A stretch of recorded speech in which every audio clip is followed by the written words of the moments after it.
Buenas tardes, sean bienvenidos a este nuevo espacio de debates internacionales en torno a la seguridad internacional.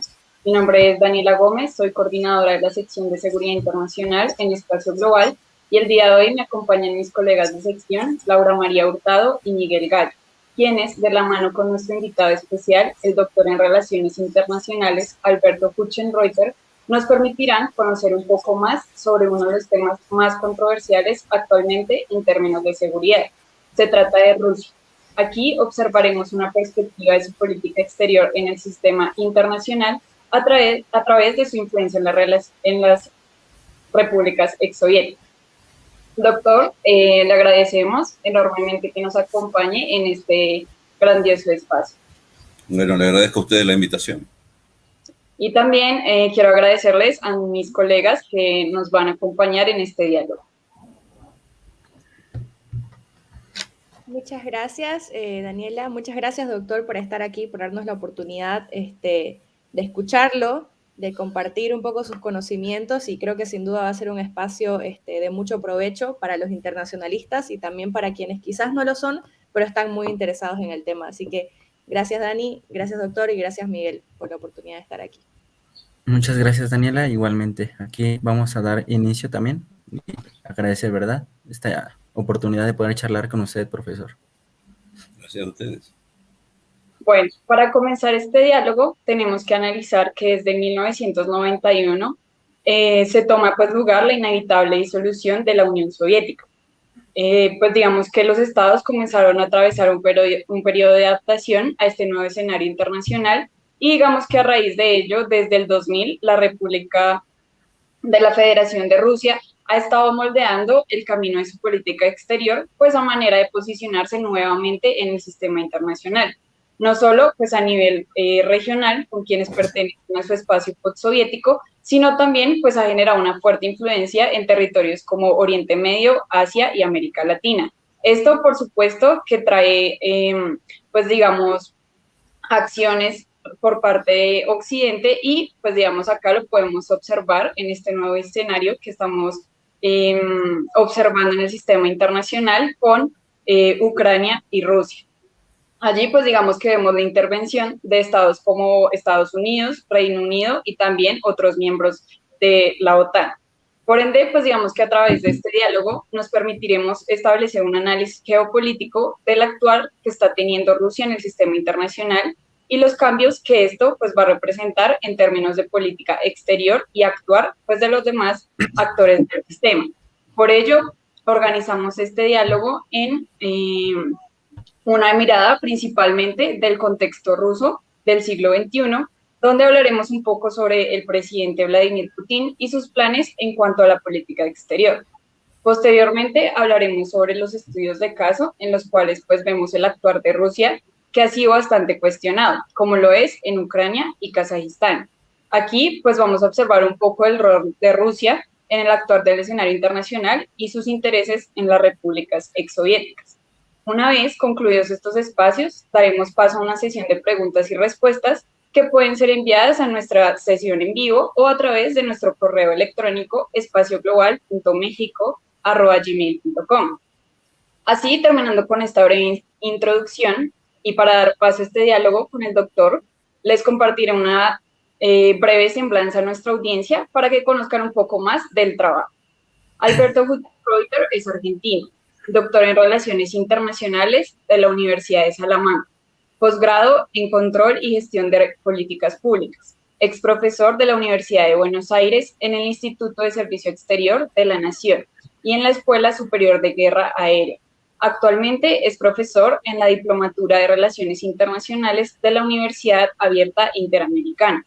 Ha escrito numerosos libros. Su última obra fue publicada en el 2021 por la editorial Almaluz. Se titula Ni guerra ni paz, una ambigüedad inquietante. Sus temas de interés son la geopolítica, Euroasia y Rusia. Así, finalizando esta semblanza, cedo la palabra a mi colega Miguel Gallo, quien nos dará el comienzo de este diálogo. Miguel, la palabra es tuya. Muchas gracias, Daniela. Nuevamente agradecer al doctor por aceptar la invitación para participar aquí en Espacio Global. Bueno, primeramente, en este bloque abordamos un contexto ruso en el siglo XXI, Me gustaría empezar con ahondar un poco con respecto a la actual y del presidente ruso, que prácticamente ha estado en un periodo de 2012, cuando fungió como primer ministro, para nuevamente como presidente. Ante ello, tenemos un escenario y circunstancias internas como externas que nos van a ayudar a identificar un poco este contexto. Para ello, me gustaría citar un poco un artículo que publicó en 2014, cuyo título llevó De la Rusia de nunca a la de siempre, en donde hace un análisis de la política exterior de 1992 a 2012, en el cual nos da una característica bajo el liderazgo del presidente ruso como un conservador con tintes clásicos del periódico soviético, es decir, en donde el fortalecimiento del Estado, la acumulación militar, la influencia geopolítica, geoeconómica y geocultural son marcados, además de la evocación al heroísmo, el patriotismo y una política activa. Al respecto, desde su perspectiva, ¿qué tanto influyen estos elementos para poder entender la permanencia del presidente Vladimir Putin en Rusia a lo largo de todos estos años? Bueno, ¿se escucha bien ahí? Sí, se escucha. Bueno, respondo a la pregunta que me parece muy interesante. Efectivamente, como usted destacó allí, Putin es un líder conservador, básicamente conservador. Yo lo asocio más con la vieja Rusia, con la Rusia pre-1917, que con la Rusia post-1917. Considero que Putin no es un líder transformacional, ¿no? Como lo fueron en su momento Mikhail Gorbachev y luego el presidente de la Federación Rusa, Boris Yeltsin, que eran más bien líderes transformacionales. Putin es lo opuesto a estos líderes, ¿no? Porque cuando yo digo que son líderes transformacionales, Gorbachev, Boris Yeltsin, no me estoy refiriendo tanto a los resultados que obtuvieron, sino que han sido líderes que llevaron adelante grandes cambios, o sea, cambios de escala en su país. El segundo Gorbachev, es decir, el Gorbachev que empieza a ser más discernible después de 1987, es un Gorbachev ya que pretende cambios de escala en relación a la economía de la Unión Soviética, e incluso habla de una reestructuración, ¿no? En este sentido, yo diría que más allá del resultado, Gorbachev fue un líder que intentó transformar a la Unión Soviética, porque era un líder que se dio cuenta hacía tiempo ya, es un líder de una nueva generación en materia de liderazgos soviéticos. Nació en 1930 Gorbachev, y formaba parte del Politburó ya desde bastante tiempo, antes de 1985, cuando asume el cargo. Es un líder que vio que si no se realizaban grandes transformaciones en este país, bueno, la posibilidad de seguir compitiendo con Estados Unidos era un camino cada vez más angosto, e inclusive la sociedad iba a comenzar a tener problemas, ¿no? Para 1980, por ejemplo, el crecimiento económico de la Unión Soviética fue cero, y a partir de entonces ya no hubo ninguna expansión por el mundo, particularmente con la llegada de Ronald Reagan al poder en Estados Unidos. O sea que más allá de los resultados, Gorbachev intentó una transformación del país. Lo paradójico, ¿no? Como dice el francés Jacques Lebesgue, es que quien vino al liderazgo de la Unión Soviética para transformar al país terminó siendo el responsable del final del país, del fin del país, ¿no? Una paradoja bastante extraña.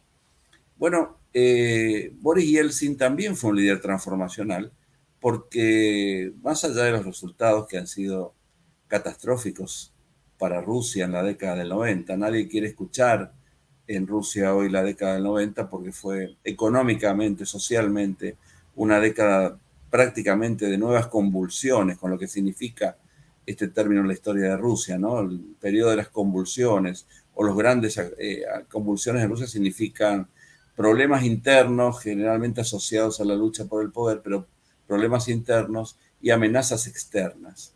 Algo bastante más que algo, diría yo, en la década del 90 en Rusia se da esto.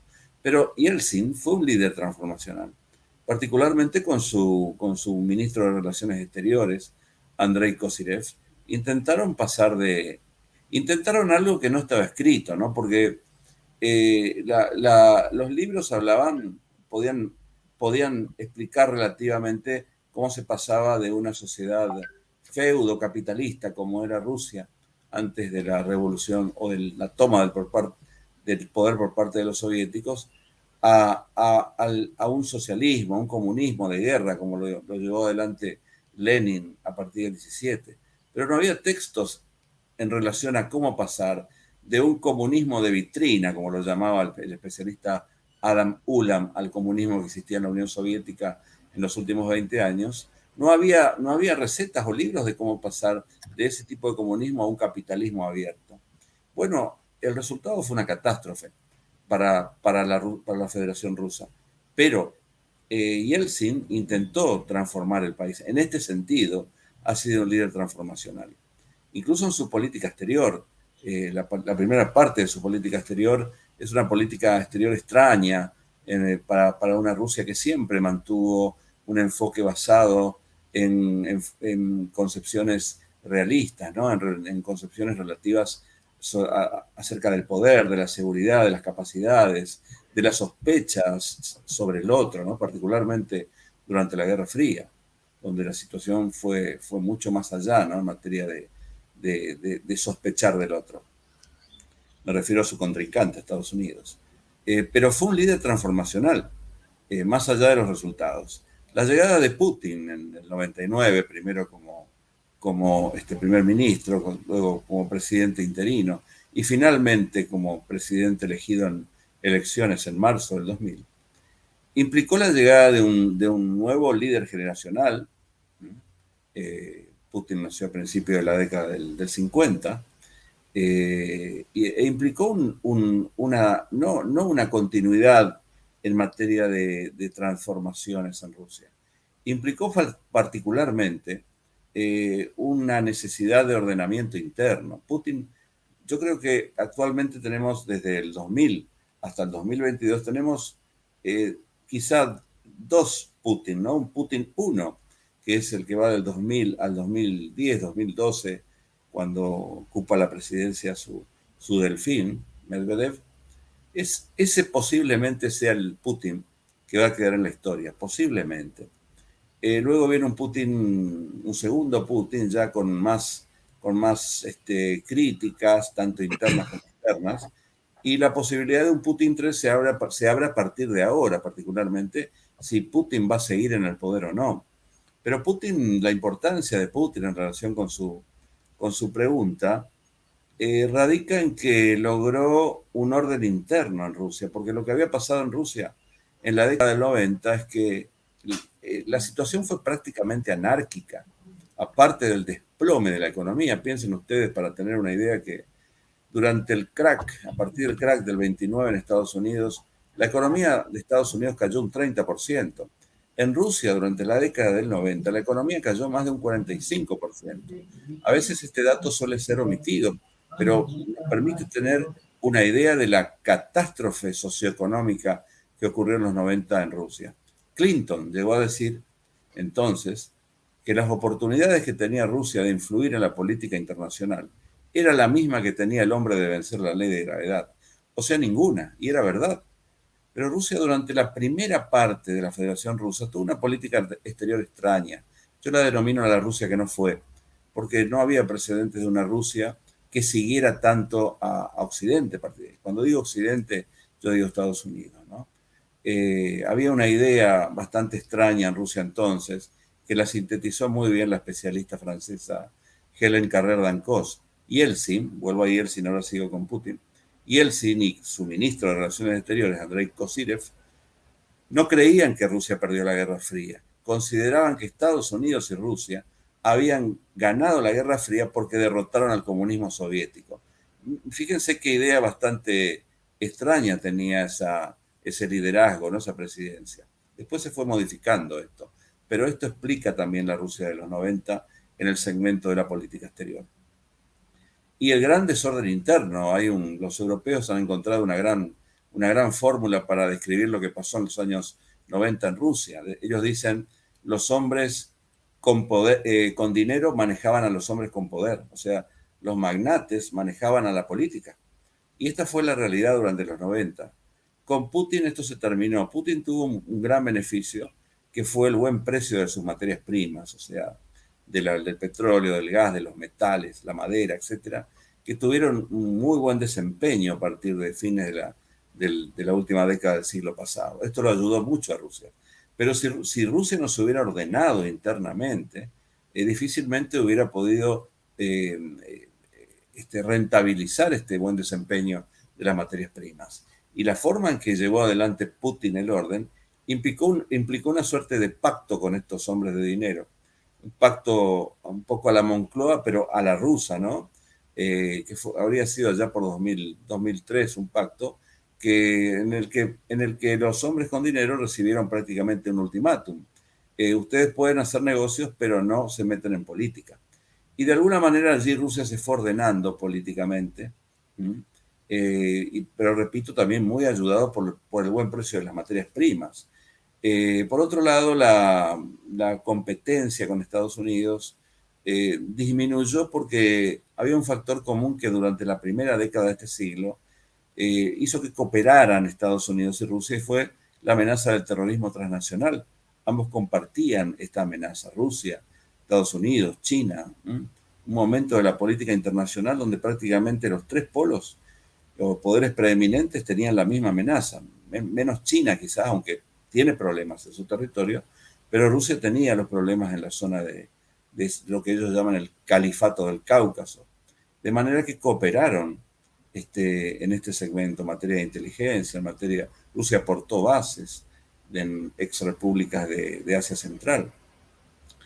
Este Putin que ordenó a la sociedad, logró mejores ingresos, que sacó a los rusos de un periodo muy, muy negativo, es para mí el Putin que va a quedar en la historia, que es un Putin incluso que puso delante el interés nacional y vital incluso de Rusia, cuando en 2008 se opuso a una posible deriva de Georgia hacia la organización del Tratado del Atlántico Norte, ¿no? Recurriendo a la técnica de poder que Mearsheimer denomina la guerra, una técnica riesgosa, pero que la emplea para evitar esto. Este es un momento importante, porque a partir del 2008, esta figura, no se habló de ampliación de la OTAN por algunos años. De manera que para mí Putin el Putin 1 es el Putin que hasta ahora va a quedar en la historia. El Putin 2, que es el que arranca más o menos en 2012 y que es el que prácticamente llega hasta hoy, es un Putin con una política exterior ya mucho más firme, mucho más activa, ¿no? Ya no es proactiva la política exterior, sino que es activa. Ese Putin decide incluso intervenir en Ucrania, anexando o reincorporando, según desde donde se la mire, la península de Crimea, que entonces tuvo mucha aceptación. Este dato me parece importante, ¿no? Porque entonces la sociedad rusa tuvo mucho entusiasmo en relación con reincorporar Crimea, que históricamente había pertenecido a Rusia. No pasa lo mismo hoy en relación con el Donbass. Este dato me parece importante tener presente porque son situaciones diferentes. El sentimiento nacional con Crimea no es el mismo en relación con el Donbass. Es un dato para tener presente hoy. Este es el Putin 2 que llega con problemas, puesto que a partir del 2014, como consecuencia de que gradualmente las sanciones fueron haciendo mella en la economía rusa, quienes comenzaron a sufrir las consecuencias fue la sociedad rusa, particularmente en sus ingresos, ¿no? con un crecimiento relativo de Rusia, pero las sanciones hicieron su efecto. Y diría que hoy es una situación compleja en la que prácticamente tenemos no solamente la posibilidad de un deterioro o una discordia mayor con Occidente, sino que yo considero que no va a haber guerra, en el sentido de que Rusia no va a intervenir en el Donbass mientras Ucrania no vaya a la OTAN. Esta es mi hipótesis, porque sería demasiado riesgoso que Rusia intervenga hoy, particularmente por el segmento socioeconómico, ¿no? No se descarta, pero sería muy riesgoso y quizá más que ganar, Rusia se encontraría con un escenario que le traería problemas. Pero me parece que es importante tenerlo presente. Aparte del apoyo de la sociedad de Rusia no es el mismo hoy ya para Putin. Su respaldo popular es alto, tiene cerca de un 60%, prácticamente. ¿Qué dirigente en Occidente tiene un respaldo de un 60%, 58, 60, ¿no? No es el 80% que tuvo cuando ocurrieron los acontecimientos de Crimea en el 2014, pero es un respaldo alto. Y la situación que podría generarse en caso de una discordia mayor en relación con Ucrania impactaría en el segmento socioeconómico e incluso podría amenazar al propio régimen político, puesto que si Putin decide seguir después del 2024 como presidente de Rusia, el gran desafío de Rusia, esté Putin a cargo o no esté Putin, es la transformación de Rusia en un actor más moderno. Es decir, Rusia es un actor con Putin, lo define muy bien el especialista Leon Aron, ¿no? Es un gran poder, es una superpotencia nuclear y una superpotencia regional. No es una superpotencia mundial, es un gran poder. Sí es una superpotencia nuclear y superpotencia regional lo es. Bueno, el desafío del Putin 3, si es que va a haber un Putin en los próximos años, es transformar a Rusia y hacer una Rusia más cabal, más completa, que no solamente tenga un alcance o una proyección estratégica militar, sino que tenga también un comportamiento de escala en el segmento tecnológico. Por ejemplo, Rusia no está presente en telefonía celular, nadie pregunta por el último celular de Rusia, ¿no es cierto? Móvil de Rusia. No está presente en el circuito comercial internacional, menos ahora que se dificulta la relación de lo que pueda pasar con el suministro de gas a Europa. De manera que hay ciertos síntomas soviéticos en la Rusia de 2022. Es decir, hay demasiado para el segmento estratégico militar, a la economía A, pero no está pasando lo mismo con la economía del consumo de la gente. Y esto podría traer problemas para que Rusia se convierta a lo largo del siglo en porque de cualquier manera Rusia, con Putin o sin Putin, siempre va a ser un actor de orden mundial. Pero es diferente ser un actor de orden mundial a ser un actor estratégico de orden mundial. De manera que la diferencia creo que es fundamental y está relacionada con el éxito que Rusia pueda tener con Putin o sin Putin en el segmento de su economía. Yo diría que es el gran desafío para un eventual Putin 3. Pero mi concepción o mi semblanza de Putin es que es un líder que conservador, salpicado por cuestiones de la época soviética, particularmente en materia de inteligencia, ¿no? de seguridad, muy rodeado de agentes que trabajaron con él en la ex Leningrado. Vio de cerca la Guerra Fría porque se ha desempeñado mucho tiempo en Alemania del Este en su momento. Eso explica que hable alemán y que haya tenido siempre una relación interesante con la ex canciller de Angela Merkel. Pero es un líder básicamente conservador que tiene muy en clara las cuestiones relativas con el interés nacional de Rusia, sus intereses vitales y el peso de las civilizaciones en el mundo del siglo XXI.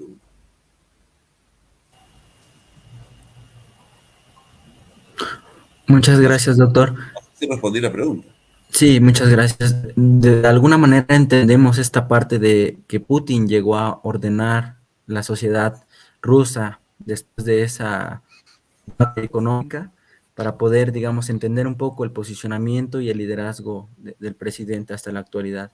En ese mismo sentido, doctor, en términos de política exterior y de seguridad nacional, como le menciona usted anteriormente, respecto a la potencia regional que representa Rusia, ¿qué tanto influye o qué papel juega la organización del Tratado de Seguridad Colectiva, en donde está precisamente Rusia como actor principal en torno a la estabilidad de la región que lo rodea, por ejemplo, Bielorrusia, o en el caso más reciente de Kazajistán, en donde se activó por primera vez el acuerdo de seguridad colectiva?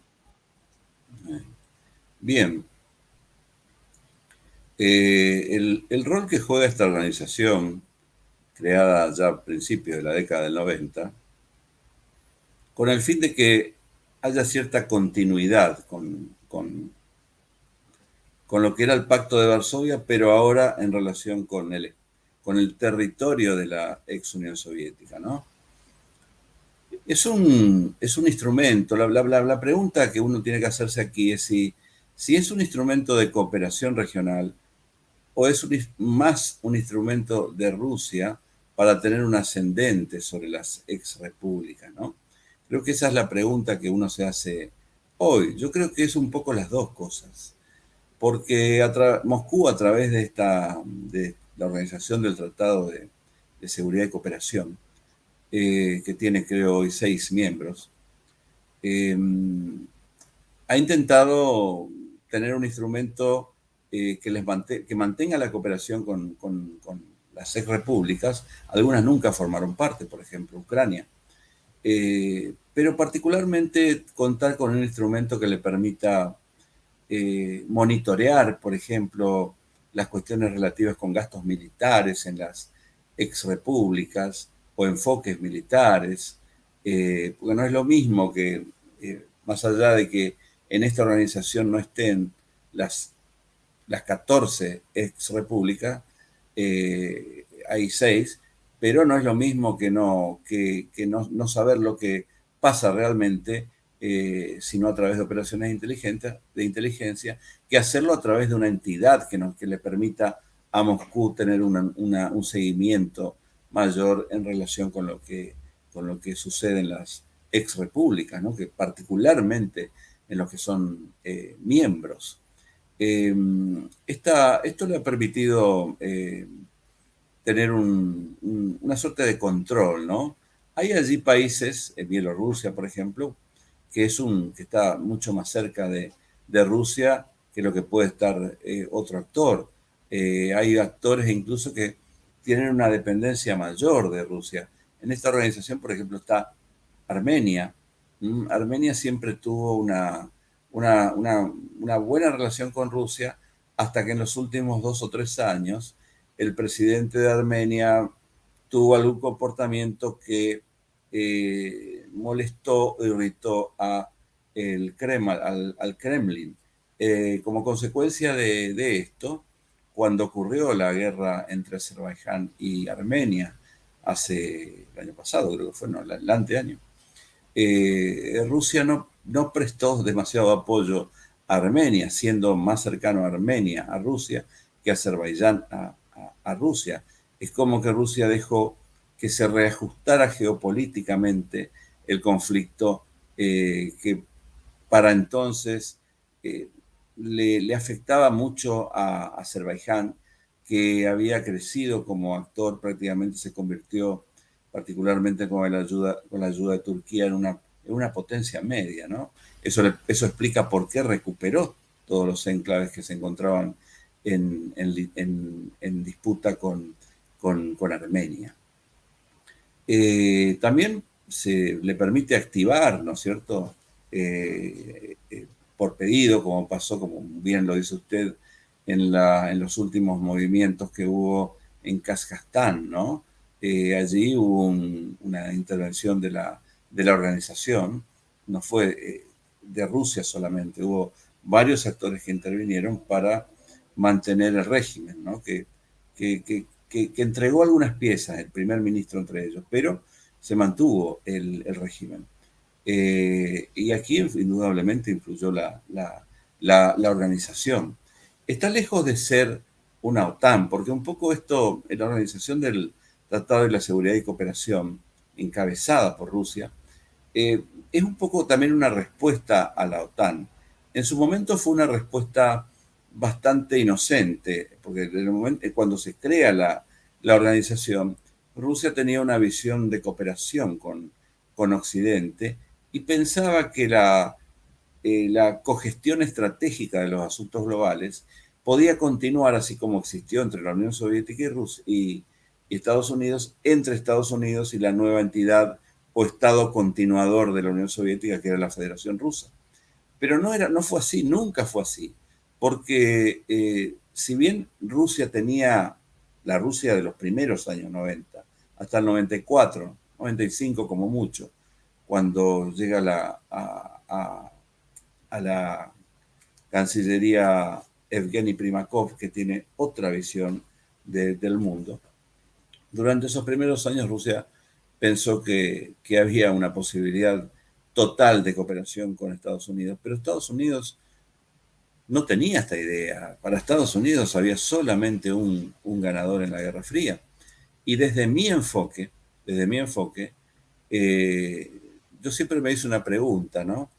¿Implicó el fin de la Guerra Fría que Estados Unidos dejara de considerar a Rusia como un eventual nuevo desafío a su supremacía?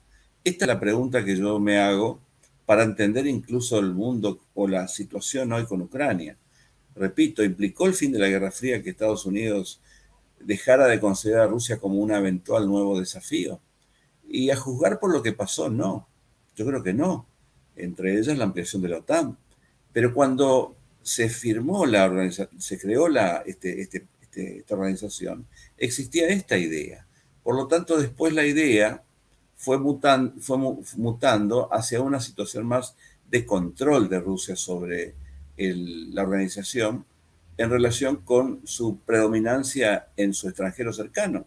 O sea, después pues, se modificó totalmente la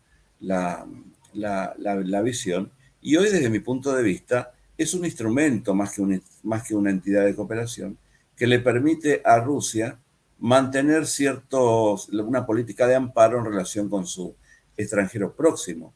Pero yo diría que no se agota solamente aquí la situación de la Organización del Tratado de Cooperación. Tiene otros propósitos también. Por ejemplo, yo creo que es una manifestación de lo que podemos denominar una doctrina Monroe en Rusia, ¿no? Las ex repúblicas son parte del interés vital de la Federación Rusa. Por lo tanto, así como Estados Unidos decía América para los americanos, las ex repúblicas para Rusia. Esta diría que es lo que uno puede, el paralelo que uno puede establecer. Pero no solamente, yo diría que hay una manifestación de advertir a Occidente que el espacio eurasiático es de interés vital de Rusia, sino que también hay un mensaje para otros actores. ¿Qué otros actores? Y por ejemplo, Turquía. Turquía es un actor como decía Brzezinski, que en su momento, que es una potencia parlante, ¿no es cierto? La influencia de Turquía en esta región del Asia Central pesa en cuanto a su cultura y particularmente la lengua. Pero esto lo decía Brzezinski hace 20 años. Hoy en día está Turquía, pero también hay otro actor que es una preocupación para Moscú, que es China. Y este dato me interesa decirlo porque últimamente, y con razón, se habla del acercamiento de Rusia y China. Es verdad que hay una cooperación, una superación de conflictos entre ambos poderes preeminentes, pero cuidado que hay algunas cuestiones que se cruzan entre Pekín y Moscú. Y una de ellas, particularmente para Rusia, es las cuestiones relativas con las esferas de predominancia de uno y otro actor. Lo que quiero decir con esto es que no hay una doctrina geopolítica en relación a quién controla qué aquí. Pero evidentemente, para Rusia existe una situación que se puede decir, el Asia Central es un escenario de interés de Rusia, la zona del Pacífico, Asia Oriental, es de interés de China. Los chinos también lo entienden así, pero como consecuencia de la iniciativa china que comienza en el 2013 de la franja, ¿no? Que prácticamente crea una nueva situación o teoría geopolítica mediterránea, ¿no? Ya marítima, etcétera, muy mediterránea. O sea, una diagonal entre Mackinder y Spikman, dos geopolíticos para mí de escala del siglo XX. También crea una situación donde China indudablemente va a influir más en las repúblicas del Asia Central. Bueno, digamos que la fórmula que maneja Rusia es: Rusia se ocupa de la seguridad, de las cuestiones que tienen que ver con su interés estratégico. China se ocupa de lo que tiene que ver con el comercio y las inversiones en las ex repúblicas soviéticas. Hay inversiones chinas en las repúblicas soviéticas, hay inversiones de Rusia en Kazajstán, en el sector de petróleo particularmente. Hay inversiones también de otras potencias en Kazajstán. Está allí Chevron, me parece, en Kazajstán. Kazajstán. Aparte, piensen ustedes, si yo no recuerdo mal, esto me lo acuerdo casi de chico, la frontera de Rusia con Kazajstán es una de las más largas del mundo. Creo que la primera es la de Canadá, Estados Unidos. Luego me parece que viene la de Kazajstán y Rusia, que deben ser cerca de más de 7.000 kilómetros. O sea que 7.000 kilómetros de fronteras para una potencia preeminente como lo es Rusia es un factor de directo interés, ¿no es cierto? Aparte hay otro dato que hay que tener presente, que casi el 20% de la población en Kazajstán es de origen ruso, ¿no? De manera que en relación con las doctrinas estratégicas de Rusia, el hecho de proteger las poblaciones rusas en otras repúblicas convierte a Kazajstán en un asunto de interés directo de Moscú, como pasa con alguna república del Báltico que también que no pertenece a ninguna esfera de influencia rusa. Son países que están en la OTAN, pero hay población rusa que vive en los países del Báltico. De manera que yo diría que la organización del Tratado de Cooperación es un ámbito de cooperación que permite a Rusia monitorear gastos militares, compras de armas. Rusia vende armas a estos países y le permite llevar adelante políticas de injerencia, porque Rusia es muy recelosa de todo lo que tenga que ver con cascos azules. Es decir, fíjense que no hay cascos azules en estos conflictos. Hay cascos azules rusos. ¿Por qué? Porque Rusia tiene una sospecha muy grande de todo lo que implica la responsabilidad de proteger este principio onusiano, ¿no? Y de la presencia de cascos azules en determinados conflictos. Para Putin, lo ha dicho casi como lo voy a decir, cuando los cascos azules se establecen en una región selectiva, no se van más. De manera que esta es la visión de Putin. De manera que Putin reemplaza, o Rusia reemplaza esta situación riesgosa con cascos azules propios, rusos. Fíjense que los cascos azules que están en este momento en la zona de conflicto en donde Azerbaiyán recuperó los enclaves que los tenía Armenia, son soldados rusos. No recuerdo el número, pero debe haber más, cerca de 2.000 soldados rusos. De manera que es una interesante forma que utiliza Rusia también de injerencia y de alguna manera utilizando este concepto de responsabilidad de proteger, pero le habilita a intervenir y no de manera unilateral, porque la organización tiene, repito, 6 miembros, ¿no? Aparte, tiene bases Rusia aún en Asia Central en algunos de estos países. De manera que, para concluir, yo lo veo así, ¿no? Es un elemento de cooperación a través del cual Rusia, junto con con la, con la zona económica, no me acuerdo cómo se llama el, el lote de economía que funciona allí, más otras iniciativas como la del Grupo de Shanghái, etcétera, intenta tener o presentar una idea de que allí, en relación con un eventual orden mundial que está lejos, allí existen actores que trabajan juntos, ¿no? Hay una idea relativa con esto también, pero me interesa no perder siempre de vista que no solamente es una organización que pretende ser una respuesta a la OTAN, en el sentido de que la OTAN se ocupe de el segmento atlanto-occidental. De Eurasia nos ocupamos nosotros, particularmente de la seguridad. En la parte comercial económica seguramente va a estar China, pero me parece que esta es un poco la idea, y no solamente está dirigida a Occidente, sino a otros actores como China, por ejemplo. Doctor, precisamente hablando en esta parte sobre la relación entre Rusia y China, parece que se va a dar a raíz de las sanciones económicas contra Rusia después del 2014. Para ello, hay una parte de una frase de Robert Kaplan en donde menciona: la inseguridad es el sentimiento por excelencia. Citando esta parte y la relación con China, recuerdo también un análisis en el que se mencionaba la desventaja que tiene Rusia respecto a su población. Es decir, es un territorio bastante amplio con una población relativamente baja para el tamaño territorial. Todo lo contrario con lo que sucede en China, una nación totalmente pobre, la frontera muy que incluye a Rusia con China. En la parte está, ahí también jugaría un papel importante respecto a la seguridad nacional rusa.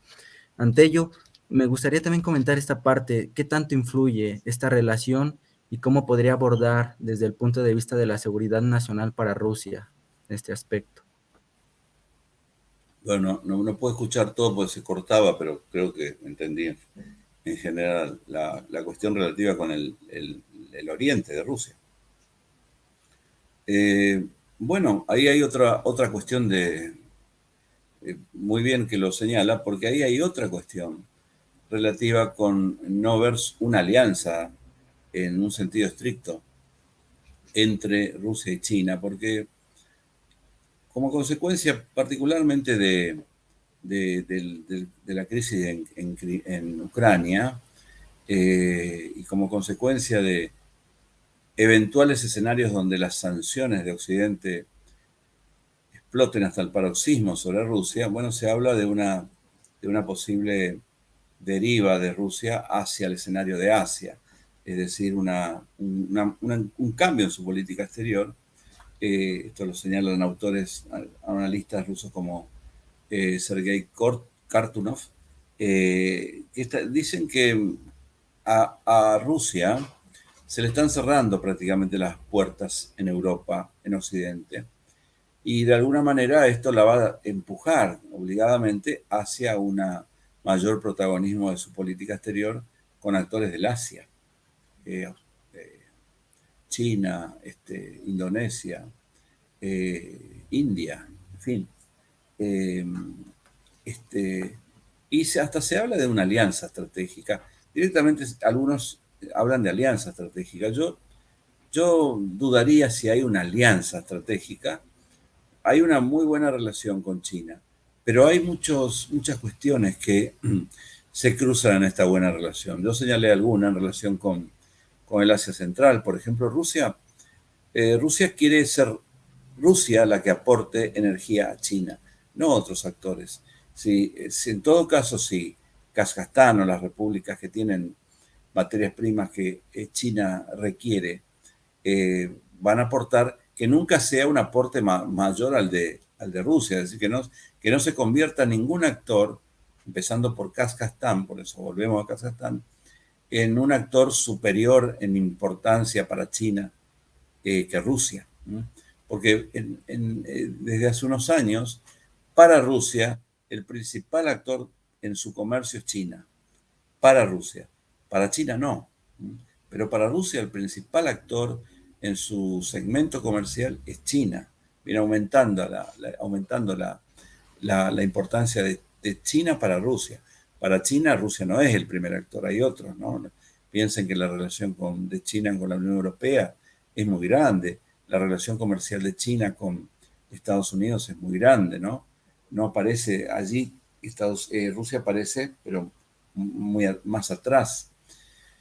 Pero tenemos líneas no necesariamente de convergencia entre China y Rusia. Kazajstán, por ejemplo, es una de ellas.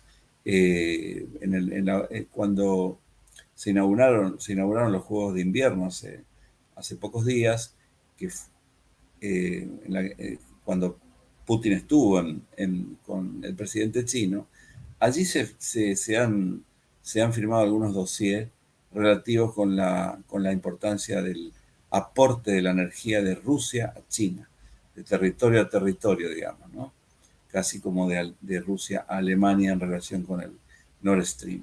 O sea, Rusia está muy interesado en continuar ampliando. Hay un gran canal de suministro que se llama el poder de Siberia, ¿no? El Siberian Power, que consiste justamente en llevar materias primas que requiere China y que va a requerir. O sea, hay muchas líneas que se cruzan, pero hay otras que no. Por ejemplo, Rusia es muy receloso en relación a que se puedan alterar algunos papeles. Por ejemplo, China está aumentando su presencia en el Asia Central como consecuencia del avance de este proyecto que se puede ralentizar más como consecuencia de la pandemia. De hecho, ha pasado esto. Pero China no es un actor que trabaja con paciencias distintas que Occidente, con tiempos distintos, y lo va a desarrollar, porque para China también esto implica quitar la importancia de un escenario de confrontación en el Asia con Estados Unidos, o sea, modifica el teatro, un interesante enfoque, ¿no? Pero China, si ustedes analizan el avance de China en lo que es el camino de la seda marítimo, o sea, por el sur de Asia, pero también después viene lo que se denomina el almacén militar, o sea, la base. Por tanto, la pregunta es si no irá a pasar esto en el camino de la seda terrestre, ¿no? Esta es una preocupación que tiene Moscú. También es una preocupación de Moscú que el camino de la seda, ustedes van a ver que Rusia no se pronuncia demasiado sobre la nueva ruta, sobre este Obor, ¿no? No se pronuncia demasiado, porque Rusia tiene otro interés, que es el desarrollo del Ártico, como consecuencia del cambio climático. El Ártico se está haciendo viable para el transporte, para el comercio, y Rusia lo quiere explotar. Hay ahí un gran trabajo, es la nueva Siberia, el Ártico. Y esta nueva Siberia llevó a que, así como en el siglo XIX Rusia se ocupó de la Siberia terrestre, hoy se esté ocupando del Ártico, comercialmente hablando, económicamente hablando, militarmente hablando.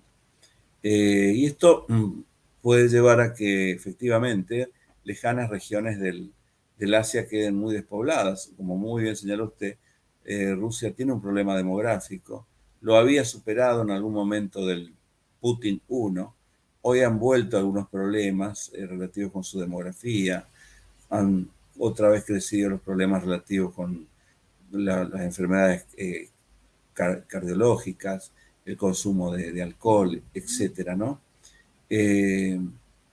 Pero uno podría relativizar también esto porque la zona pujante de China no está al norte de China, está en la región de lo que es el estado ese estado-región de China, para utilizar un término de Nicho Mae, ¿no? Un estado-región de China que es marítima, es costera, ¿no es cierto? Que está ubicada frente a lo que es el mar de la China. Allí funciona el polo tecnológico, robótico de China. No está en el norte, al lado de Rusia. Puede haber algunos polos, pero en todo caso no va a haber un derrame de polos tecnológicos sobre Siberia. Pueden haber movimientos de población, como de hecho hubo cuando se inició la pandemia, hubo una mini crisis entre Rusia y China en una zona de frontera, ¿no? Pero aquí tenemos otra cuestión que separa también a Rusia y a China. Rusia de alguna manera intenta mostrar que está presente a través de ejercicios militares que realiza en Rusia o combinados con otros actores, con China incluso. Bueno, no sé si respondí su pregunta. Sí, muchas gracias, doctor. Una vez, digamos, analizado un poco el contexto contemporáneo de la Rusia del siglo XXI, quisiéramos dar paso a estudios de caso respecto a Ucrania y Kazajistán con mi compañera Laura María Hurtado. Muchas gracias, doctor. Bueno. Muchas gracias, Miguel, por la palabra. Gracias, doctor, de nuevo por su intervención. De verdad que está sumamente interesante y muy, muy satisfactorio escuchar pues, de la boca de un experto, Porque ¿no? son buenas sus preguntas. Gracias. Bueno, inicialmente sí, yo iba a hacer una pregunta relacionada a Kazajistán y a Ucrania, pero en el desarrollo bueno, de su semblanza, ya como que dio un poco de respuesta a estas preguntas, principalmente en el caso de Kazajistán. Así que quería enfocarme un poco por ejemplo, mayoritariamente desde una óptica occidental, se tiende a encuadrar a Rusia como una amenaza. Es como que la construcción de este enemigo necesario luego del periodo de la Guerra Fría, ¿no? Que se consideraban, bueno, la Unión Soviética y Occidente como enemigos, ahora Sí. quedó Rusia, perdón, como el heredero, la heredera de esta enemistad. Entonces, pero bueno, considerando esto, ¿cómo se puede abordar también el análisis de la OTAN en su política expansiva? Ya que, bueno, precisamente la anexión de Crimea fue una respuesta al intento de Ucrania de ingresar al bloque de la OTAN, ¿no? Bueno, la intención por lo menos. Sí, sí, entiendo perfectamente su pregunta. Sí. Bueno,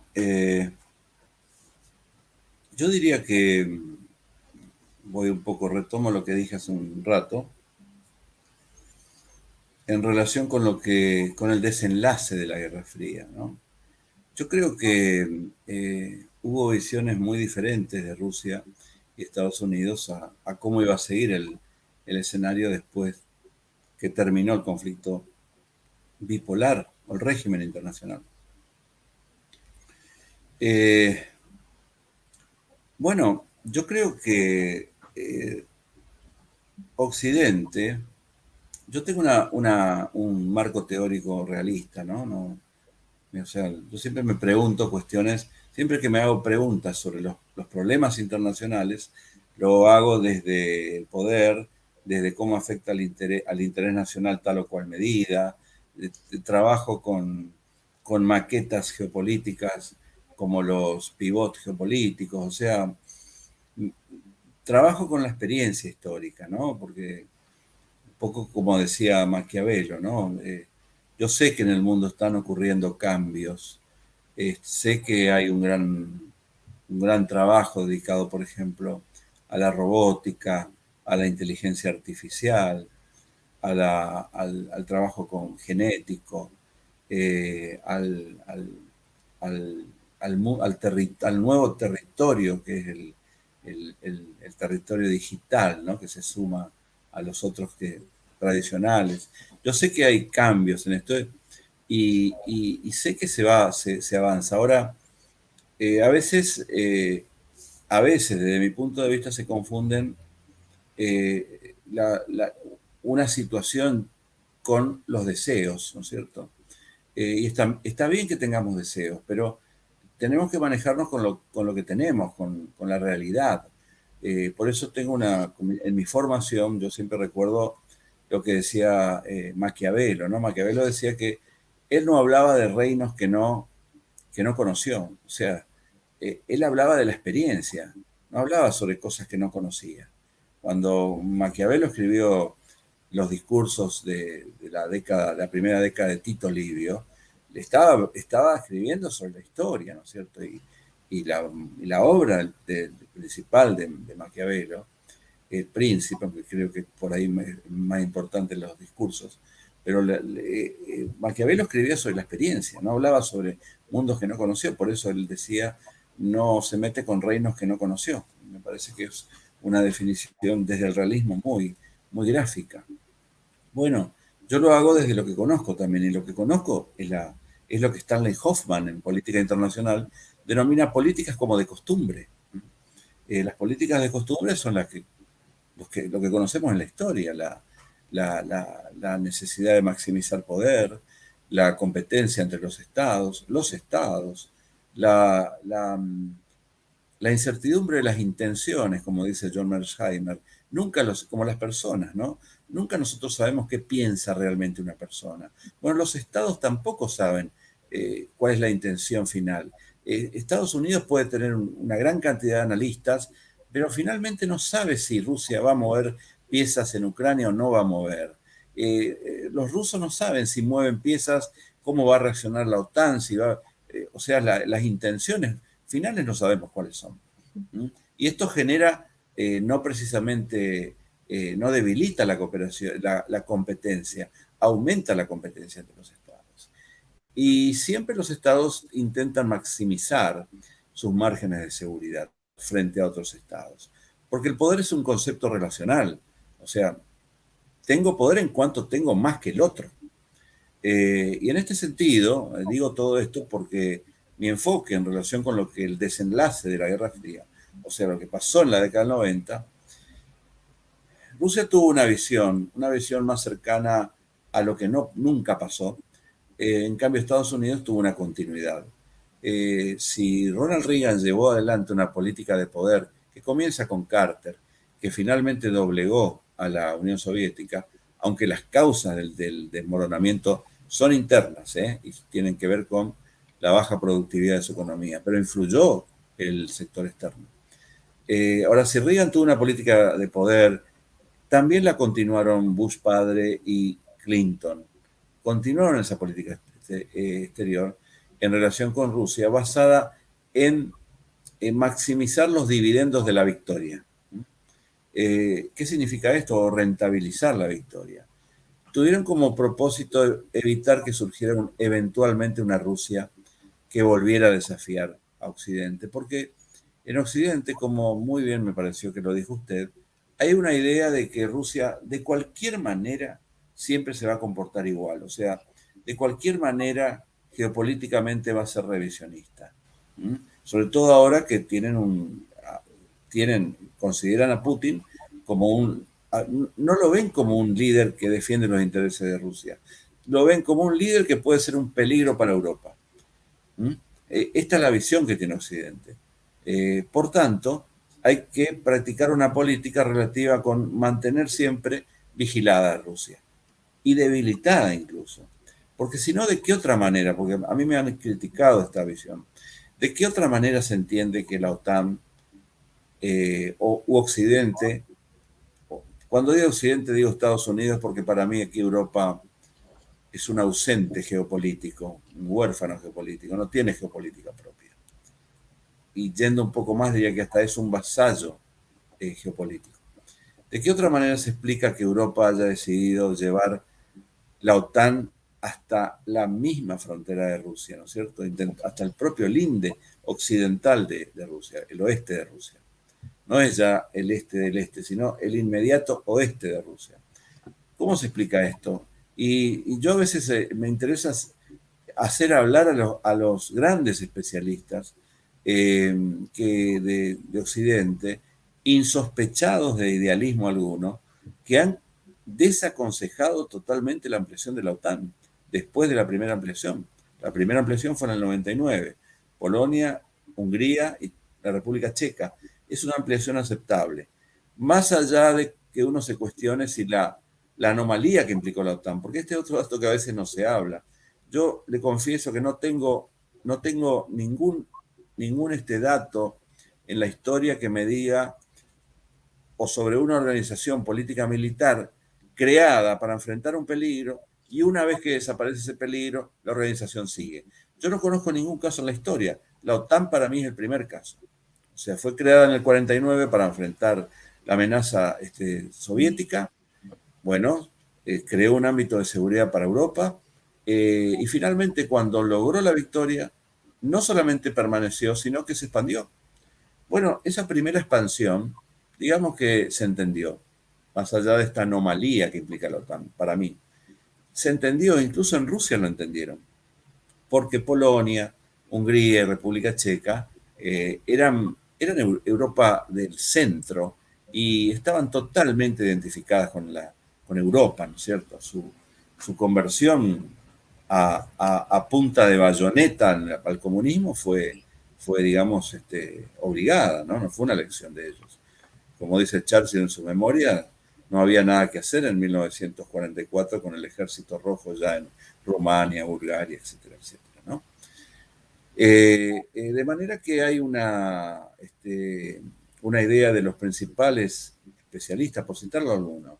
El desaparecido Kenneth Waltz, por ejemplo, a quien siempre he seguido mucho, desaconsejó la ampliación de la OTAN. El mismo George Kennan desaconsejó la ampliación de la OTAN. Kennan fue el creador de la teoría de la contención. En el 97 escribió un artículo que les recomiendo los lean, acerca de cómo Kennan advierte sobre ir más allá de lo recomendable. Kennan, ninguno de estos son pensadores idealistas. El mismo Brent Scowcroft, un asesor de seguridad nacional de Bush padre, y antes también. El mismo John Mearsheimer, un realista ofensivo, escribió en 2016 un interesante artículo sobre las responsabilidades de Rusia en la crisis actual y recientemente escribió uno que refuerza eso. De manera que no es un capricho mío al decirlo, ¿no? Porque yo creo que ahora la situación ya está jugada, pero para mí la responsabilidad más pesada fue de Occidente por transgredir principios estratégicos y geopolíticos.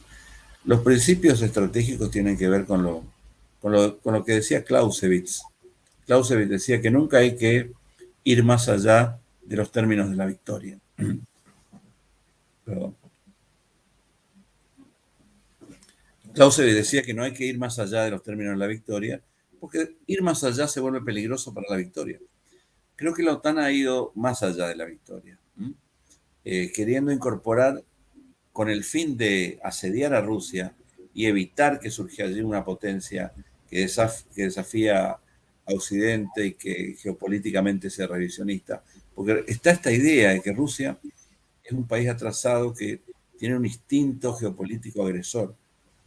Está muy acentuada esta idea. Cuando yo digo que Europa no tiene geopolítica propia, creo que ha seguido la geopolítica de Estados Unidos y ve así también la situación, cuando no debería ver así, porque Europa es vecino de Rusia. De manera que para mí la ampliación de la OTAN, más allá de lo recomendable, y sin tener en cuenta lo que significa el territorio para Rusia, y particularmente lo que significa Ucrania para Rusia, ha creado o ha llevado a esta situación compleja, ¿no? Muy compleja. Porque para Rusia siempre va a desear lo mismo, bajo cualquier entidad geopolítica. E incluso suponiendo que un día hay una democracia plena en Rusia, yo creo que nunca va a ser un país que va a practicar lo que le exige Occidente, pluralismo geopolítico. Pero si exige pluralismo geopolítico, la OTAN no debió haber ido más allá de Europa Central y los países bálticos, que siempre tuvieron una orientación euronórdica, no rusa. Pero fueron más allá. Y no solamente fueron más allá, sino que han intentado que Georgia entre en la OTAN, después que Ucrania entre en la OTAN, y han causado la mutilación territorial de Ucrania, más allá de que Crimea históricamente perteneció a Rusia. Y podrían ocurrir nuevas Crimeas, ¿no es cierto?, si la situación sigue. Porque es cierto que ayer hubo una declaración de Putin en relación de que hay aspectos interesantes en las conversaciones. Los aspectos interesantes tienen que ver con armas, tienen que ver con hacer más vital las organizaciones de seguridad europeas o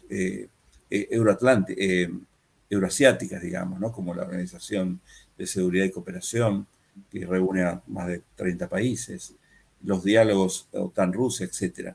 Pero no está allí lo que yo denomino la demanda cero. La demanda cero es una garantía para Rusia de que la OTAN no se va a expandir al este. Esto es lo que busca Rusia. Y mientras no obtenga esto, la situación se va a encontrar en una parálisis. O sea, vamos a estar en esta situación.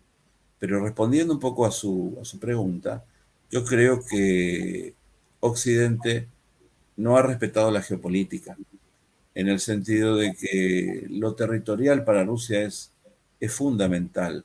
Rusia, cuando uno mira el territorio de Rusia, yo miro acá porque tengo un gran planiferio, uno no ve un país continente, como decía Ratzill, ve un continente continental. O sea, es muy anormal el país en tamaño. Ahora, eso transmite una idea de fortaleza. Ahora, ¿es fuerte realmente Rusia? Limita con casi, no sé, 16 países. Y encima tiene una organización política militar cuyos conceptos estratégicos lo llevan a que pueda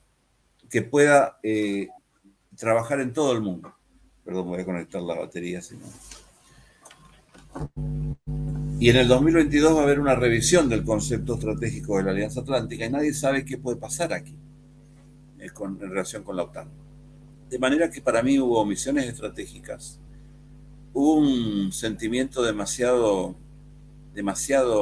sospechoso sobre Rusia, que con Rusia no se puede trabajar en nada porque vulnera todo, más o menos. Entonces nos queda más estrategia que vigilarla, asediarla, pero ahora ahí en sus límites, ¿no es cierto?, en la puerta de la casa y en las ventanas, o sea que no hay posibilidad de asomarse.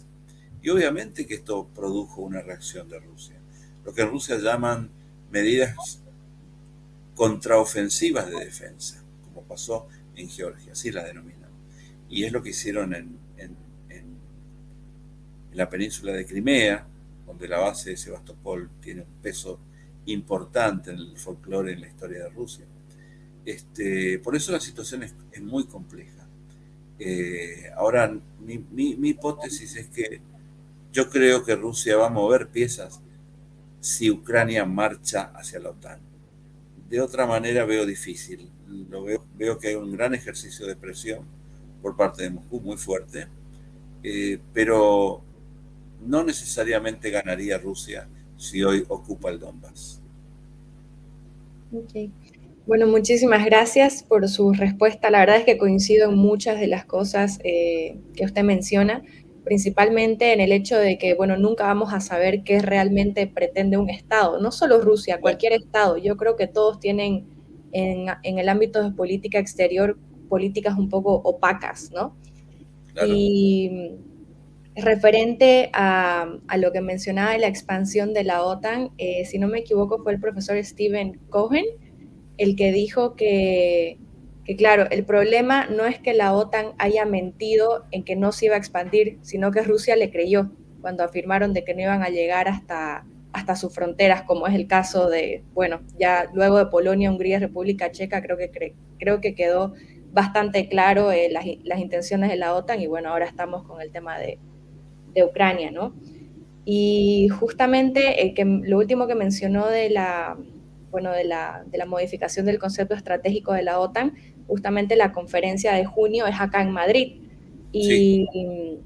Y el año pasado, hubo una conferencia como que Camino a Madrid 2022, en la que me llamó mucho la atención que precisamente los representantes de OTAN equiparaban el tratamiento hacia Rusia con, por ejemplo, el tratamiento hacia los casos terroristas, o sea, hacia las amenazas terroristas, claro, o los ciberataques y etcétera, lo que me parece bastante llamativo que tratemos a un Estado como realmente una amenaza al nivel que pues es un grupo terrorista, ¿no? Una organización terrorista. Así es. Bueno, por otra parte, ya que hizo énfasis mientras hablaba anteriormente con mi compañero Miguel en la cuestión de China, bueno, me gustaría comentar un poco creo que al menos los aquí presentes entendemos que la guerra como tal es un escenario un poco probable en este caso. Entonces, aquí es preguntarle ya una opinión más personal, si en el caso de que se llegase a dar la guerra, si sería realmente posible que China apoye en esta guerra a Rusia, y si no fuera el caso, ¿qué implicaciones cree que tendría esta falta de apoyo en las relaciones entre Rusia y China? No, si por apoyo entendemos un apoyo militar, creo que no. Ahora, si Sí. por apoyo entendemos dificultar cualquier situación en el ámbito de Naciones Unidas, Consejo de Seguridad, sí, porque ahí sí hay un elemento de convergencia entre China y Rusia, porque desde Libia, que fue la última vez que se aprobó en el Consejo de Seguridad el uso de la fuerza para intervenir en un escenario, digamos, como importante. Después funcionó el Consejo de Seguridad para otros casos, por ejemplo, para aprobar cuestiones relativas con el terrorismo en África, etcétera. Pero recuerden que la resolución del Consejo de Seguridad de 1973 que habilita la intervención internacional en Libia fue aprobada. O sea, ¿por qué fue aprobada? Porque la resolución apuntaba a salvaguardar los derechos humanos del pueblo libio. Lo que pasó fue que durante la intervención se modificó el objetivo y se terminó apoyando a las fuerzas anti-Gaddafi. A partir de allí, Rusia y China dijeron no apoyamos más una resolución así, y eso explica por qué no se pudo aprobar ningún uso de la fuerza en Siria, y Siria terminó siendo lo que todos sabemos, ¿no es cierto? De manera que en este sentido sí, puede ser. Pero vuelvo a lo que decía antes en relación con darle demasiada envergadura a lo que todos los días denominan, quizá porque los diarios lo anuncian así, la alianza chino-rusa. Repito, Rusia y China tienen hace tiempo un buen momento de cooperación, han superado conflictos geopolíticos en determinadas zonas, pero hay líneas que se cruzan y China piensa en términos de sus intereses. Cuidado que acá todos piensan en términos de sus intereses. Y aquí arriesgo algo que puede ser muy discutible, pero en materia de relaciones. Las relaciones internacionales son relaciones ante todo de poder, ¿no es cierto? Luego son de derechos, etcétera, pero ante todo de poder, de influencias, etcétera. China tiene una concepción estratégica que se basa mucho en la paciencia, su tiempo es distinto y nunca enfrenta directamente a un oponente de mayor envergadura o igual. China tiene una cuestión relativa con manejar el tiempo y lograr que se debilite a lo largo del tiempo ese actor. Ese es el propósito de China en relación con la presencia de Estados Unidos en el Asia-Pacífico, que se ha puesto un poco más ansiosa China como consecuencia del tratado AUKUS entre Estados Unidos y Australia, que perjudicó a Francia, dato no menor, porque hay una fisura en otra más dentro del bloque occidental. A China le preocuparía sobremanera, posiblemente, que se llegue a un gran acuerdo finalmente, a un modelo, para decirlo. Creo que en relación con Ucrania podemos tener 2 o 3 modelos. El modelo 1914, sabemos cuál es. El modelo 1962, crisis de los misiles en Cuba, negociación. Fue un empate, no fue un triunfo de Estados Unidos. Se retiraron los misiles de de la isla y las lanzaderas. Pero Estados Unidos se comprometió a no invadir nunca la isla y a retirar misiles de alcance intermedio que tenían Grecia y Turquía. Esto tuvo consecuencias después, cuando la Guerra Fría se puso tensa hacia fines de los 70 y la Unión Soviética desplegó los SS-20 que amenazaban a Europa. Estados Unidos tuvo mucho trabajo para volver a poner los misiles de alcance intermedio, los cruceros, los Pershing, pero si no hubiera sacado aquellos misiles vía negociación del 62, podría decir que estos reemplazaban. No sé si se entiende la idea. Le costó mucho colocar en Europa sus misiles. Bueno, y el modelo final, diría que un poco relacionado con este, es el de Helsinki 1975, como le llaman ahora Helsinki 2.0, ¿no? Una conferencia sobre la seguridad en Europa que establezca un marco de seguridad para Europa y el reconocimiento de situaciones, ¿no? En este caso, el reconocimiento de situaciones, si hay un Helsinki 2.0 para Ucrania, implicaría que Ucrania no va a ir a la OTAN. Ese sería el reconocimiento para Rusia, y a cambio se le daría a Ucrania un gran paquete de garantías a su seguridad territorial. Bueno, son escenarios. Frente a estos escenarios, yo creo que China tiene cierta aprensión, porque cualquier escenario para China que implique un gran arreglo y no la permanencia del conflicto por años congelado, como el de Transnistria en Moldavia, implicaría que Estados Unidos pueda desplegar realmente todo su poder nacional en el Asia-Pacífico.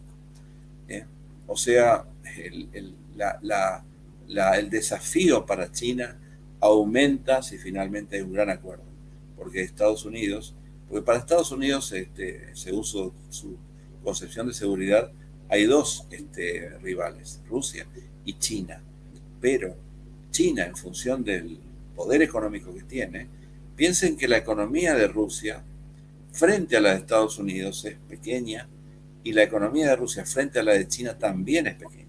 Estamos hablando de Estados Unidos, 24 trillones de dólares. De China, aproximadamente 16 trillones de dólares. Rusia, 2 billones de dólares. O sea, fíjense la diferencia que hay. Esto para tener una idea de lo que implicaría una guerra para Rusia, o una movilización más allá de dónde están las fuerzas hoy. Por lo tanto, para China sería un poco, tal vez, un aumento del riesgo en relación con el desafío de Estados Unidos. Porque Estados Unidos considera que la nueva rivalidad es con China realmente. Este es el gran desafío para Estados Unidos en el siglo XXI.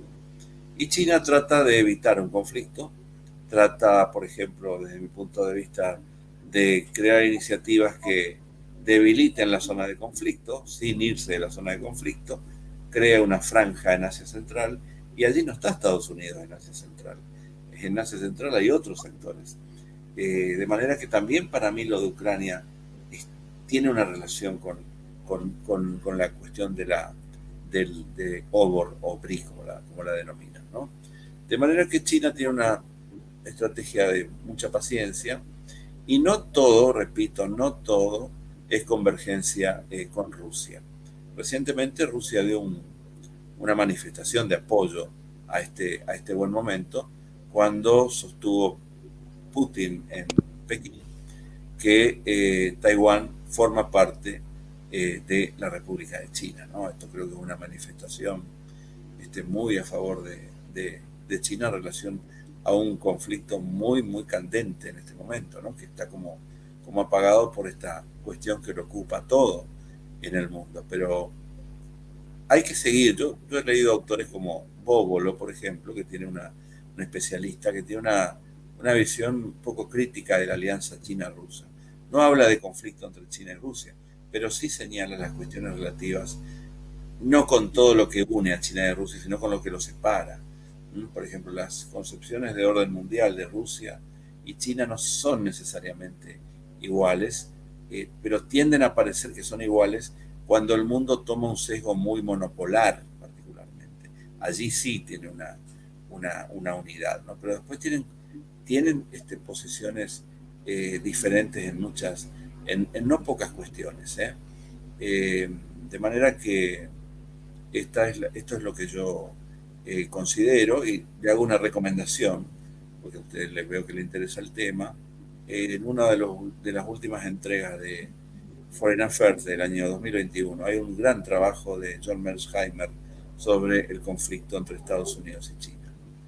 Recomiendo su lectura, más allá de usted que quiera, porque es muy claro en relación a presentar no el futuro, porque el futuro no existe, sino una tendencia muy interesante. Listo, muchísimas gracias, doctor, por su respuesta. Bueno, ahora un poco para cerrar, se nos ocurrió hacer una dinámica que se llama tiki-taka, que consiste en que yo le voy a decir una palabra o dos palabras y usted me tiene que decir lo primero que se le viene a la mente al escuchar esas palabras, pero así muy cortito, como que en Bien. 2 o 3 palabras básicamente. Bueno, la primera es diplomacia. Orden, orden, que es el nombre que se le da a la paz. Orden. No, la paz por sí sola no se sustenta, lo que tiene que haber es orden. Ok. La siguiente es ciberataques. Desresponsabilización, daño enorme y incremento de posibilidades de tensiones. Ok. Mikhail Gorbachev. Un líder que no llegó a ser estadista, desde mi punto de vista, que tuvo una sana intención y terminó siendo víctima de esa intención. Ok. Nord Stream 2. Una manifestación de una historia de, salvo las guerras mundiales, de buenas relaciones entre Rusia y Alemania y de la importancia de los intereses económicos, geoeconómicos para Alemania en clave de interés propio, pensamiento propio. Perfecto. Ahora el Near Abroad. Mira, bro, bueno, esto implica una cuestión de interés vital para Rusia, particularmente en relación con 3 espacios: Bielorrusia, Ucrania, Georgia, y también la República del Asia Central. Pero fundamentalmente Ucrania es el Near Abroad mayor. ¿Por qué? Porque Rusia sin Ucrania sería un actor asiático, como decía Brzezinski. Con Ucrania es un actor euroasiático. Perfecto. Y la última, Vladimir Putin.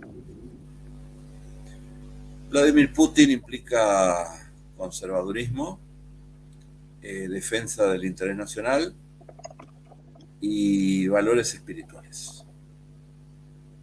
Perfecto. Bueno, esas eran solamente 6 palabritas como para cerrar y que queden un par de ideas ahí más claras, tanto para nosotros como para quienes nos están escuchando vía Facebook. Muchísimas gracias, doctor, por su intervención, por su ayuda, por todo su aporte, que de verdad creo que ha sido muy, muy, muy interesante y enriquecedor para todos nosotros. Para mí también les pregunto. Para finalizar, doctor, tenemos algunas preguntas de la audiencia que nos está observando. Digamos, por el tiempo, hay algunas que se relacionan, por lo que vamos a intentar conjugarlas.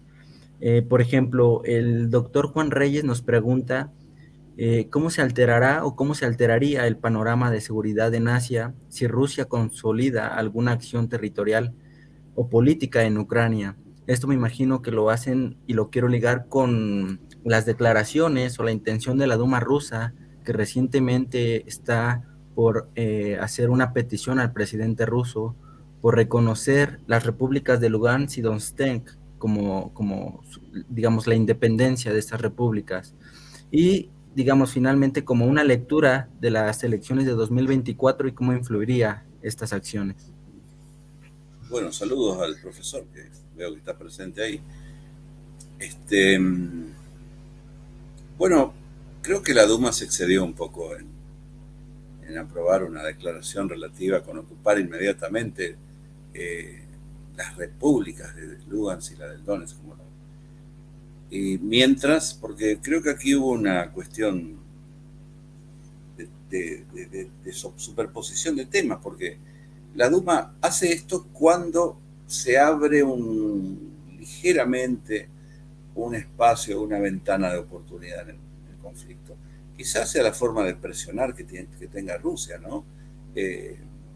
Nos pareció bien el diálogo con el canciller Scholz, pero por otro lado, dice esto, pero por otro lado la Duma, que forma parte del partido de Putin, dice algo totalmente contrario, o sea, hay que ocupar el Donbass ya. Yo considero que, repito, no le doy prioridad a Rusia mueve primero. Es decir, Rusia mueve primero significa que se produce una invasión o desde la zona norte, desde el este o desde el sur.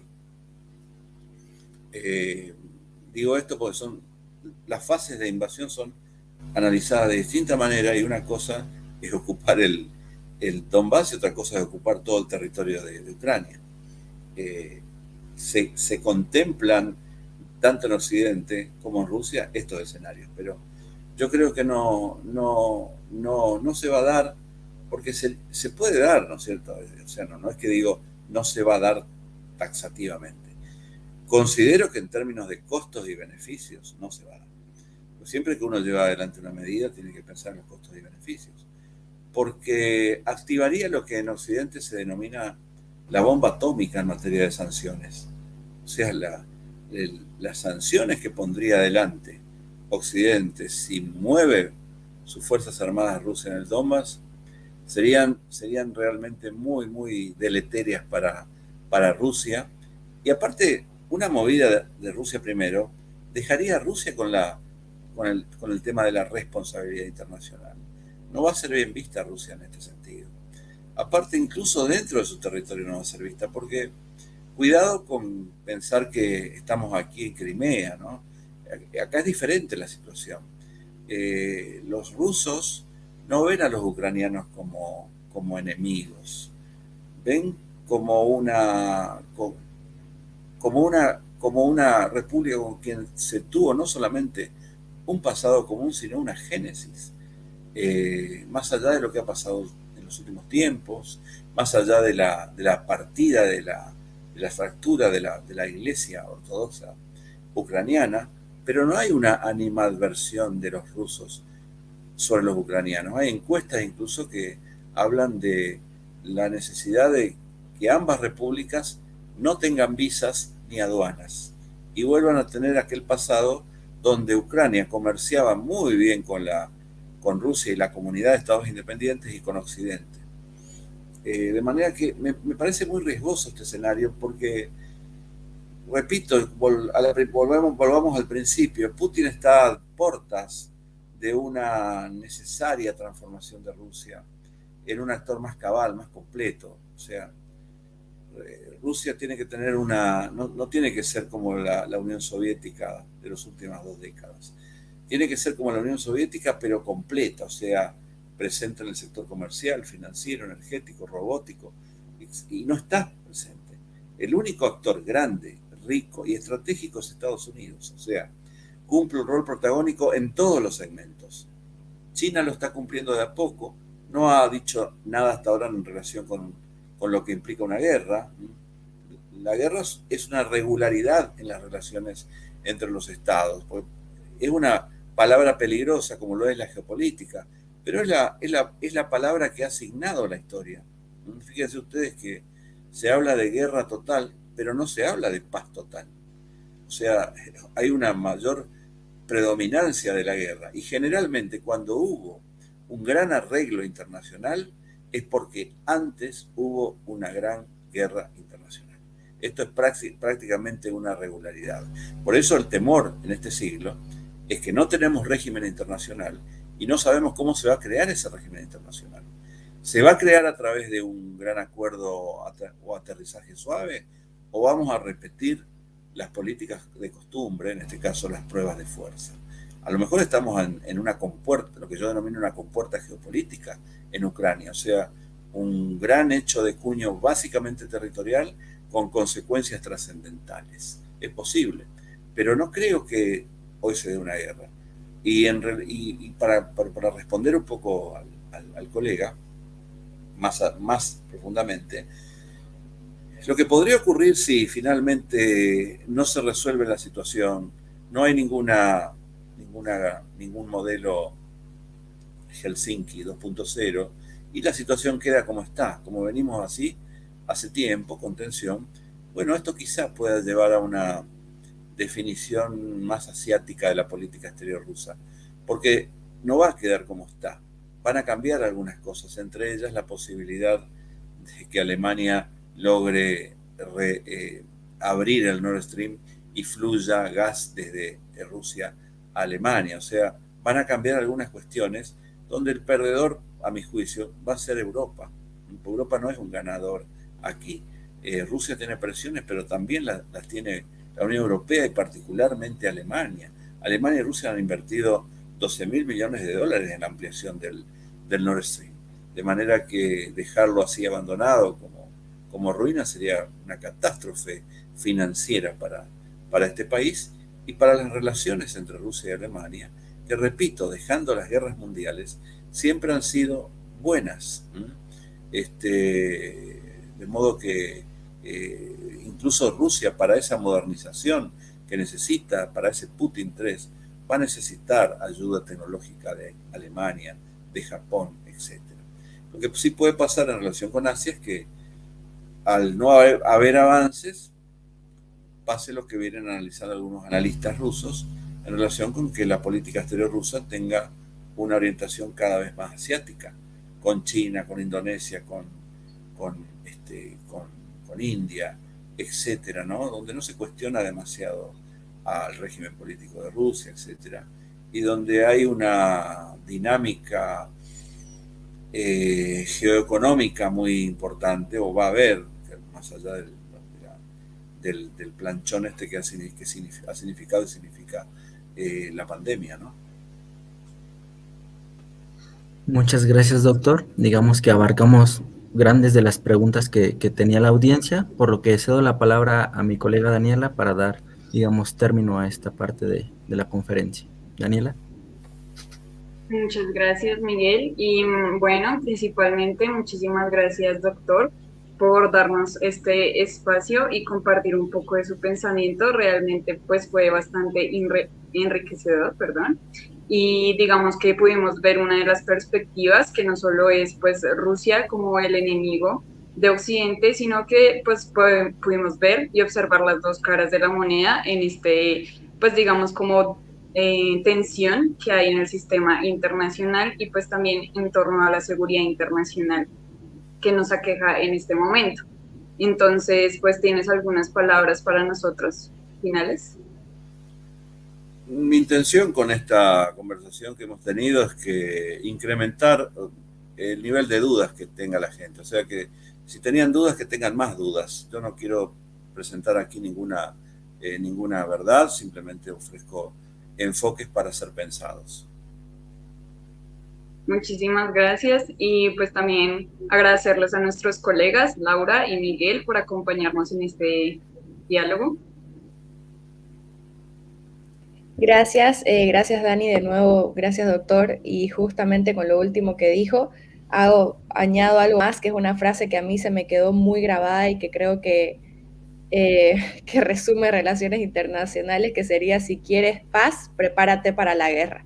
Para mí eso está muy en línea justamente con lo que usted mencionaba. Así que de nuevo... Sí, es como esa frase que uno puede no querer la guerra, pero la guerra viene a uno. Creo que quien lo dijo fue Trotsky o alguien, pero no depende. O a la gente a veces no le gusta hablar de geopolítica porque es una palabra maldita, pero está allí. Hay que convivir con ellos. Así es. Pues bueno, muchas gracias de nuevo. Ha sido un placer conocerlo, escucharlo y bueno, hasta la próxima ocasión. Gracias a ustedes. Muchas gracias, doctor, y sin duda vamos a dar seguimiento también a sus análisis en los diversos medios en los que se presenta. Y bueno, es un honor conocerlo y muchas gracias, Daniela, Laura. Bueno, de esta manera nos despedimos de Espacio Global y espero que continúen siguiéndonos. Hasta luego. Hasta luego, muchas gracias. Luego.